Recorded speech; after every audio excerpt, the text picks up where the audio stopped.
السلام علیکم ورحمۃ اللہ وبرکاتہ۔ میں سید طارق المجدد آپ دوستوں سے مخاطب ہوں۔ تقریباً ایک ماہ قبل مجھے جو صورتحال دکھائی گئی تھی وہ کچھ یوں تھی کہ پہلے شیعہ سنی فسادات پھیلتے ہیں اور اتنا ہنگامہ ہوتا ہے کہ یہ میں نے آپ کو پین سے بنانے کی کوشش کی ہے کیونکہ مجھے تو یاد ہے، لیکن میں اس کو سامنے کیسے ظاہر کر سکوں جو لوگوں کی تھوڑے بہت سمجھ میں آ سکے۔ میں نے دیکھا کہ شیعہ سنی لڑائی اتنی زیادہ ہوئی کہ ہر گلی کے اندر تقریباً سمجھ لیں آپ کے 10 میں سے 9 گھر تباہ ہو گئے تو ایک بچا ہوا، یہ صورتحال ہے۔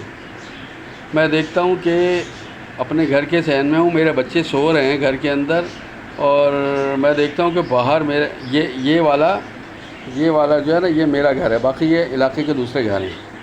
تو ہم دیکھ رہے ہیں کہ نا آس پاس کے گھروں میں علاقے میں فائرنگیں ہو رہی ہیں، پٹاخے چل رہے ہیں، لیکن لوگ سکون میں ہیں کہ چلو یہ آپس میں لڑائی کر رہے ہیں۔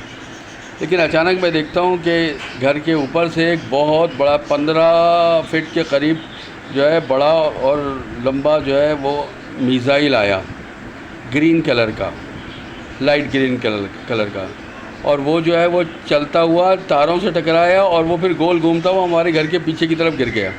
میں نے فوری طور پر بچوں کو اٹھایا اور اٹھا کے باہر لے گیا کہ اب یہ تباہیاں ہونے والی ہیں۔ جب میں باہر آ کے دیکھتا ہوں تو دیکھتا ہوں کہ پوری گلیاں تباہ ہو چکی ہیں، آس پاس والے گھر سارے تباہ ہو چکے ہیں، اور یہ بجلی کا پول ہے جس کے اوپر تاریں کچھ جگہوں پہ ہیں، کچھ جگہوں پہ نہیں ہے۔ بجلی ختم ہو چکی ہے علاقے سے اور پانی ختم ہو چکا ہے علاقے سے۔ لوگ زمین میں اور اس کے اوپر چڑھ کے زندگی بچانے کی کوشش کر رہے ہیں۔ کس طرح اوپر چڑھنے کی کوشش کر رہے ہیں میری سمجھ سے باہر ہے، کہ وہاں اوپر تو اور زندگی خراب ہو جائے گی، لیکن وہ اوپر جا کے اپنے آپ کو بچانے کی کوشش کر رہے ہیں۔ کچھ زمین پہ لیٹے ہوئے ہیں، کچھ گڈھا کھود کے اندر چھپ رہے ہیں، اور یہ گھر کے یہ جو نا منزل کے جو میں باہر آ گیا ہوں تو پھر ایک آدھ گھر والے کہتے ہیں ہم نہیں نکلیں گے، تو میں اپنے بچوں کو لے کے باہر آ گیا ہوں تو یہ گھر گر کر تباہ ہو گیا ہے، ملبہ بن گیا ہے۔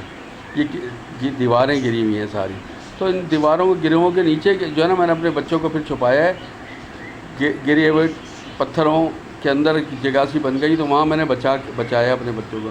میں دیکھتا ہوں کہ لوگ جو ہے وہ لڑائی جھگڑوں کی وجہ سے، بم دھماکوں کی وجہ سے، میزائلوں کی وجہ سے بے تحاشا لوگ مارے گئے ہیں۔ بہت کم لوگ، 100 میں سے 10-5 بچے ہیں۔ ان کی حالت بھی یہ ہے کہ نا اب دور دور تک پانی نہیں مل رہا ہے اور کوئی گھاس نہیں بچی ہے، ہرا پتا نہیں بچا ہے جو کہ کھا کے گزارا کر رہے ہیں۔ ایسی صورت کے اندر لوگ اتنے ہلکے ہو گئے ہیں، یا کوئی ایٹامک ریئیکشن کی وجہ سے ایسا ہوا ہے کہ لوگ صرف کپڑے کے اندر ہیں، اور اگر کوئی 50 کلو کا تھا تو میرا خیال ہے 200 گرام کا رہ گیا ہے۔ نہ کھانا مل رہا ہے، نہ پانی مل رہا ہے، اور ان کے اندر لیکن پاور ایسی آ گئی ہے، وہ ایک جمپ لگاتے ہیں تو ایک گلی تک، آدھی گلی تک جو ہے نا وہ اڑ کے چلے جاتے ہیں، پھر باقی چھلانگ لگاتے ہیں تو آگے جاتے ہیں۔ نہ کھانا مل رہا ہے نہ پانی، وہ صرف گھاس ڈھونڈ رہے ہیں اور پانی ڈھونڈ رہے ہیں۔ لیکن یہ سب ہوا ہے شیعہ سنی فساد کے بعد۔ میں نے یہ بات اپنے بچوں کو بتائی تھی کہ بیٹا یہ مجھے خواب آیا ہے، 1 مہینے پہلے کی بات ہے، تو میرے بچوں نے بولا آپ اس خواب کو آگے نہ بڑھائیں، ہو سکتا ہے کہ نا ہنگامے یہاں پڑے تو آپ کے اوپر الزام آ جائے۔